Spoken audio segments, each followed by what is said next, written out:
நாடாளுமன்ற தேர்தல் கூட்டணி தொடர்பாக தேமுதிகவுடன் பாஜக இன்று பேச்சுவார்த்தை நடத்தவுள்ளதாக தகவல் வெளியாகியுள்ளது. கூடுதல் தகவல்களை தருகிறார் நமது செய்தியாளர் வினீஷ் சரவணன். வினீஷ், வணக்கம். பாஜக தேமுதிக கூட்டணி குறித்து இன்று பேச்சுவார்த்தை நடைபெறவுள்ளதாக தகவல் கிடைத்துள்ளது. விவரங்களை சொல்லுங்கள். வணக்கம். 2024 நாடாளுமன்ற தேர்தலில் ஏற்கனவே அதிமுகவுடன் 2 கட்ட பேச்சுவார்த்தையை நடத்திய தேமுதிக 3ஆம் கட்ட பேச்சுவார்த்தையில் தற்போது வரை கலந்து கொள்ளவில்லை. அதிமுக தரப்பில் அழைப்பு விடுத்தும் தேமுதிக தன்னுடைய கூட்டணி குறித்த பேச்சுவார்த்தையில் அடுத்த கட்டத்திற்கு செல்லவில்லை.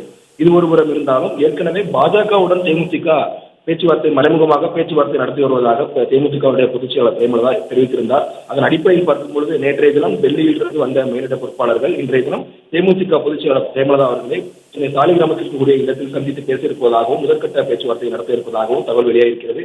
அதிமுகவை தவிர்த்து தற்போது பாஜகவுடனும் தொடர்ந்து ஒரு வார காலமாக மறைமுக பேச்சுவார்த்தையை தேமுதிக நடத்தி வருகிறார்கள். பாஜக சார்பில் தேமுதிகவுடன் பேச்சுவார்த்தை நடத்துவதற்காக பிரேமலதா விஜயகாந்த் அவர்களை நேற்றைய தினம் நேரம் கேட்டிருந்தார்கள். இன்றைய தினம் தேமுதிக பொதுச் செயலாளர் பிரேமலதா அவர்கள் நேரம் ஒதுக்கியிருப்பதாகவும் கூறப்பட்டிருக்கிறது. குறிப்பாக 2 கட்ட பேச்சுவார்த்தைகளை அதிமுக தரப்பில் நடத்தியிருந்தார்கள். இந்த பேச்சுவார்த்தையின் போது ராஜ்யசபா சீட் பெறுவதை தன்னுடைய உரிமையாக கருதுவதாக பிரேமலதா அவர்கள் 2 கட்ட பேச்சுவார்த்தையிலும் அவர்கள் தரப்பிலிருந்து வந்த தேமுதிகவின் இந்த தேர்தல் ஒருங்கிணைப்பு குழுவினர் தெரிவித்திருந்தார்கள். 2 கட்ட பேச்சுவார்த்தையில் உடன்பாடு ஏற்பட்டிருந்தது. ஆனால் ராஜ்யசபா சீட் பெறுவதில் தொடர்ந்து இழுபறி நீடிக்கக்கூடிய நிலையில் கூட்டணி பேச்சுவார்த்தையை நிறுத்தியிருக்கக்கூடிய தேமுதிக தற்பொழுது பாஜகவுடன் முதற்கட்ட பேச்சுவார்த்தையை நடத்த இருப்பதாகவும் தகவல் வெளியாகிறது.